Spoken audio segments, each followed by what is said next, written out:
Welcome to the Design Build Institute of America's Design Build Delivers podcast. I'm Kim Wright at DBIA's national headquarters. It's an exciting time to be a design builder as our industry continues to see incredible market growth fueled by project success. Our teams are becoming more and more collaborative and embracing technology to superpower their communication and efficiency. But using virtual design and construction effectively requires so much more than just implementing a shiny new tech tool. DBIA's new director of VDC, Brian Skripak, joins Alex Belkoffer from McCarthy to talk about ways to deliver VDC done right.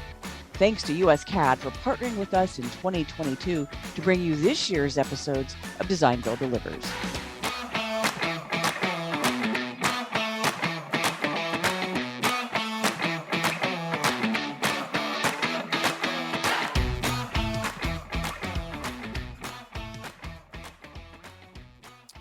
Thank you, Brian and Alex, for joining us. We've got a lot to talk about in VDC. We could probably spend an hour, right, or two. But let's start at the kind of 10,000 foot level first. We know design build and VDC and BIM; those are just natural. They just love each other, right? They're partners. It makes sense that we should be talking about this to the design build community. So much so that Brian, we have brought you into the DBIA fold because there is some serious work to be done, right? Yep. Tell me a little bit about that. Yeah, so again, I'm Brian Skripak, the new director of virtual design and construction at the Design Build Institute of America. It's an exciting opportunity because just like you said, this design build delivery model really fosters teamwork, collaboration, taking advantage of best practices, design build done right. And you know, when we talk about BIM and VDC, it's really predicated on, we always like talk about it in multiple terms, right? It's about people, process, and technology. And I don't think those three ideas are all that different from the way we talk about design build done right. And you know, everybody has a way to deliver projects. And you can do design build different ways, but taking advantage of the best practices that DBIA provides is where we're really able to excel the project delivery model for the owner. And BIM and VDC really have an opportunity to flourish in that project delivery model, where you don't have that same opportunity in other siloed delivery models like a traditional design bid build model. It's that tech side, human side that I think is so interesting. It's not just the tool, it's the people that are going to use the tools. Right. Well, and to that point, you know, we talk about LOD being the language, right? People, process, technology. It all has to be woven together. And we say that VDC is the cornerstone for that, but it's still the language, though. How are we going to do these things together and leveraging our past experiences and really moving the needle forward in a design build delivery model still requires a little bit of moving slow at the beginning to get people aligned with that language and understanding how we're going to do it together, and then we can move fast. I think the whole conversation of slow is smooth and smooth is fast, like for design build and VDC, you need to take your time at the beginning to make sure those things are clear so that they really grab hold. It becomes cultural then. The people side of this and using technology to drive project delivery, it takes a little bit of time to kind of really get everyone truly bought in before you can really start to deliver it. And I think that'd be an easy shortcut to think you can just skip that part because that's hard work. Well, technology is easy, people are hard. So anybody can buy a tool, right? You can go buy any wide range of softwares that you want, but how do you make that part of the way you do business? And how do you use that to collaborate with others and to deliver those ideal scenarios for our clients? So that's the hard part, right? You can buy that box of software, put it in, go get trained on it, but how do you make it better, right? That's where people and design build teams can really come together and collaborate and work more effectively. Yeah, well, I think another big piece of it too is not just using these tools in a silo, right? We're trying to be connected. And when you're getting people to buy into something new they've never done before, it takes a little bit of time to get people comfortable, right? It might not be your firm standard doing it this way, but maybe it'll become your new standard. Maybe it'll be something you really like. It just takes a little bit of time and, you know, kind of stepping a little bit lightly, but you got to step in with both feet though, right? There's a little bit of risk with, you know, kind of putting one toe in the water. This conversation is so collaborative and it's so critical for how the project really unfolds as you move from design into construction and then actually executing the work at the field level.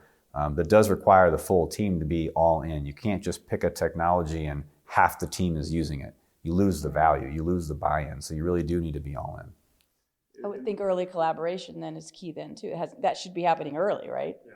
Yeah, and that's critical. You have to have all those key participants at the outset of the project to define common goals, right? One, you have to have the owner there. What's the owner looking for at the end of the day? What's important to them? And how are these tools able to deliver that value? Oftentimes we say, just because you can doesn't mean you should, right? There's all these tools that you could use and it's cool and bells and whistles, but where is it actually bringing value to the project? And that's where you need to make an alignment between what your project team is doing. You might be great at 10 things, but really only 4 of them apply directly to bringing value to the project. And different project types have different needs, so you got to make those alignments so you can move forward. One thing just kind of following up with that in terms of the owner side of it, I've heard teams in the past say, well, the owner doesn't have a BIM standard, or they're not super interested in what our deliverables are going to be. And I kind of challenge back sometimes and I say, well, have we really asked them that question? Did we ask all their stakeholders if that was or was not important to them? Why would we not invite them to the kickoff meeting? Why would we not involve them in our collaboration planning and our processes? What if the owner has never been through a model-based fly-through meeting where we're actually looking at their future building in 3D? What if we're not factoring in truly the end user's needs in our process? And could we help make these people's lives easier if we just took the time to get that feedback from those stakeholders at the beginning? So you got to move slow at the beginning in some respects. Obviously, there's many things that has to be done on a project, coming out of the gate for a design build, but this one is kind of the intentional pause you have to make. And that's where, design build fits so well. It's a whole team approach, and you have the whole team there at the outset.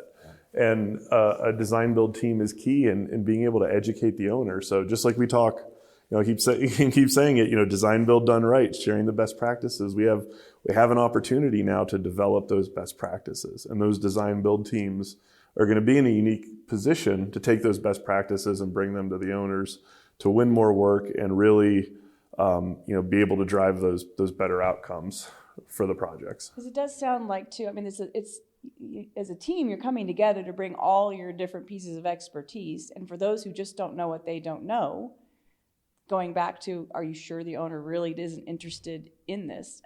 You have a role to play in educating them. Oh yeah. Just sure. Like we have to educate on design build best practices. Yep. Well, I think we even need to educate each other with our lessons learned and really stories. I call it storytelling. Talk about the things that have gone well or that have not gone well on previous projects and unpack that as a group. I think that when we all start to really understand our digital practice standards as firms and have a good comfort level that we're going to use models like this and we're going to coordinate like this and we're going to drive these workflows, then people's heads start to nod and you kind of get in a groove and you're like, well, yeah, that makes a lot of sense. Oh yeah, we do that too. And that really starts to build a good base and trust, right? And you don't get to a point where, you start reliving past nightmares and then you have to hit the pause button, right? We want to try to prevent having to hit the pause button from a workflow and the ideology and alignment standpoint, months downstream. You really got to unpack that stuff at the beginning. And I always think when we're at conferences and we're presenting and learning, I think it's such a unique environment that people are so willing to share, that they want to make this next evolution of technology in the built environment successful. People share all the time. There's not really a secret sauce, right? It's everybody has little nuances that they do that are unique. Certainly, McCarthy has that, but McCarthy's willing to share. Every firm that's out there wants to talk and provide that opportunity to get those lessons learned, so we can all do better on the next project. And I think that's a interesting take where the industry is now, that knowledge sharing and best practice sharing is acceptable, and it's good. Are you looking to break away from legacy techniques and seize new competitive differentiators? US CAD helps forward-thinking AEC firms, many ranking on ENR top lists, generate new revenue streams by shifting to Autodesk AEC technology. To learn more, book a free 30-minute consultation at uscad.com/DBIA. That's uscad.com/DBIA.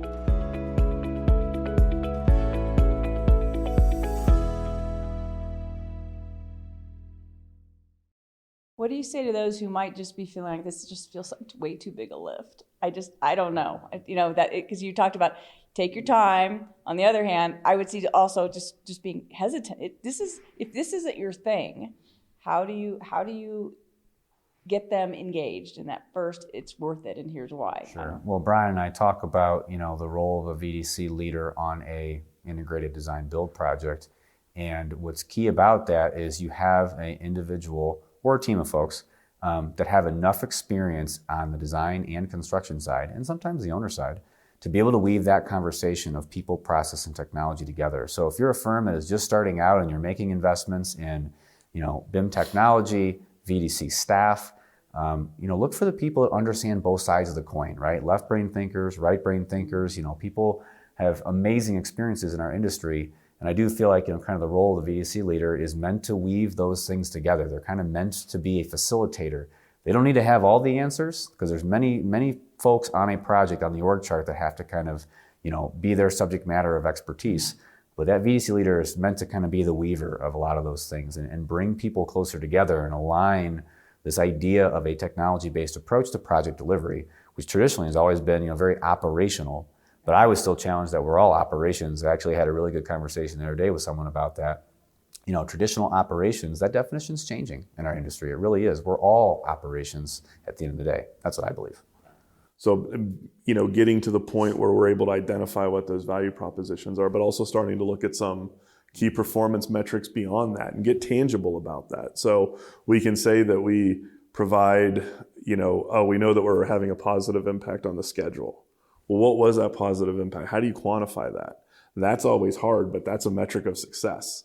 And you can put a number on it. You don't have to sell an owner on the value of it. So you can say, we found, what's a low-hanging fruit? We identified so many clashes. We know that a RFI takes X hours to produce, and at this bill rate, so many clashes, avoided this many RFIs. What's the, it's kind of like what's the cost of not having insurance, right?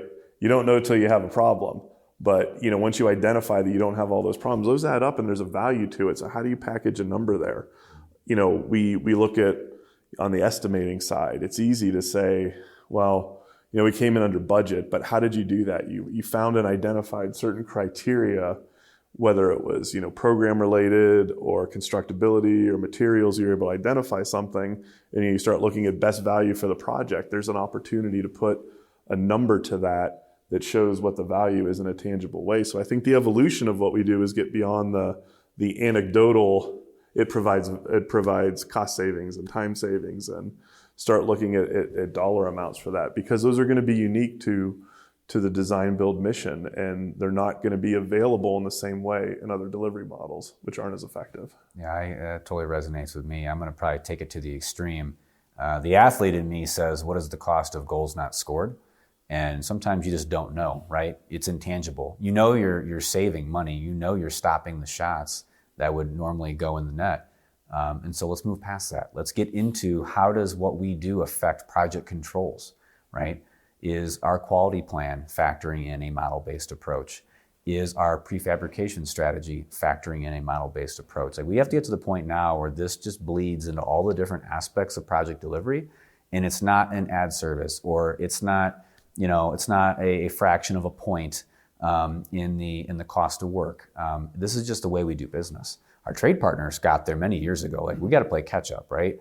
So design teams, construction teams, owner teams, and our trade partners all got to come together and agree, this is the way we're going to operate. We're going to do business this way, and it's going to drive value in so many ways that sometimes it's not going to be quantifiable, but we're not getting goals scored on us, and we're all profitable, and it's driving amazing success at the project delivery rate, the schedule, the quality, and really this is just the way we're going to choose to operate moving forward. I just had a scary flashback to being in projects 15 years ago. Well, what's the upcharge for doing it in BIM? And like wanting to, 15 years ago, pull my hair. I was like, this is how we do business. This is the new normal. It's not a charge. We have to do this to be better. We have to be more efficient at it. There's not a cost to it. I want people to show up at the onset of a project and say that it would cost more going back and doing it the old way. Oh, for sure. I have some trade partners now saying, well, if you don't have the interior framer, in the 3D coordination process, there's an upcharge for that. Like that to me is music to my ears. Great. Let's get the right people in the process. And it's no longer MEP coordination, right? It's building systems coordination, or it's project coordination. It's having all players involved. I would think too, having a VDC leader provides some level of accountability too, right? Because ultimately, if everybody's got different perspectives about the way this is going to go, then you're in trouble. And I think it's important because that knowledge base is unique, right? The design team manager and the different roles that we have, they might not have the specific knowledge. We're talking about like T-shaped people, right? And I think that's so true, and just the way Alex described it. You have a VDC leader who's knowledgeable in a very, horizontal way in which they have a depth of knowledge about many different things. And BIM VDC is their depth of that knowledge that they can apply to scheduling, design, estimating, sequencing, detailing, constructability, what an owner wants. And I think that's the beauty of that role. And it needs to be paired up with the other team members on a project. You were talking too earlier, backing up just a bit, we were talking about terminology and specifically about LOD and the way it helps define what BIM is. I find too that even there's just confusion about how to talk about the digital technology of construction. I mean, everything, there's so many different tools out there. BIM is one, but there are other tools too. And I think even I have a hard time knowing how to communicate about all of these digital processes. Yeah, words are a challenge, and then the description of, saying, this mantra of BIM plus LOD equals, VDC, and that's the outcome. Different tools have different things. Another level of that becomes this idea of BIM use cases that we talk about. So the idea of creating a building information model is a foundational and starting element of a project has so many different ways that it can be used in different technologies, whether it's simulation or estimating or coordination, whatever it is. And that becomes that next level of conversation. So we have a model, how are we going to use it? Well, here's a menu of the different options of what we can do. How do these impact the design team? How do these impact the construction phase? How could these transition into owner operations? So again, part of that planning, part of that VDC leader coming in to be able to set the stage for this wide range of opportunities that we have to say, these are the ones that are valuable to the project. These use cases are what we're going to be able to use to break down that overwhelming nature of what's out there. Well, and speaking to the word value, right, I try to put it in two perspectives. There's kind of what is our standard of care that we should be delivering with a model-based approach as a team towards, and then what is our risk assessment? I feel like, oftentimes some people may rush ahead to like the menu of services, and I'm not a big believer in the word services with what we do. I think it truly is an integrated component of how we deliver the project. So standard of care plus risk assessment to me then leads to very specific BIM use cases that can expand that list of opportunities. But it's hard to just look at that list and kind of go down the menu and pick them. You really need to marry up this, what do we believe is our standard operating procedure with key risk assessments for this specific project type, which may be higher or lower than other ones. Big picture, what's the absolute key components if you were hoping to be a successful BIM VDC user? What must you do? Well, I would say what you must do absolutely is the project kickoff conversation. If you blow past that kickoff conversation and you're missing the right people in the room at the right time, you may go and do things as a team that may or may not drive the right amount of value and may or may not actually be what somebody truly wants at the end of the day. No doubt we have a lot of talented people in what we do, but it's not just about using models, right? A lot of it has to do with data as well. It has to do with blocking and tackling at the field level. And so I think you got to have those alignment conversations, and you may need to have more than one. It's easy to kind of check the box and have a kickoff meeting and then, divide and conquer, and then maybe you never revisit some things and they don't get done. Or maybe there was a BIM execution plan put together, but it didn't capture the full project life cycle, it only captured pieces of it. So I think that well-defined, well-organized kickoff conversation, really the partnering side of what we do, is paramount. I just don't think that you can do a lot of things downstream without that. So that it's, to kind of put part of that into a single word is being able to communicate across all those project participants. But I think one of the things that Alex was touching on there too is accountability at the end of the day, right? You set the plan and you work to the plan, right? That's always got to be your goal. So you have to have those clear defined expectations, and you're constantly having a checks and balance again. We did this? Because if we did this, we know we're going to be in position for success. So we got to keep making sure that we're working towards those.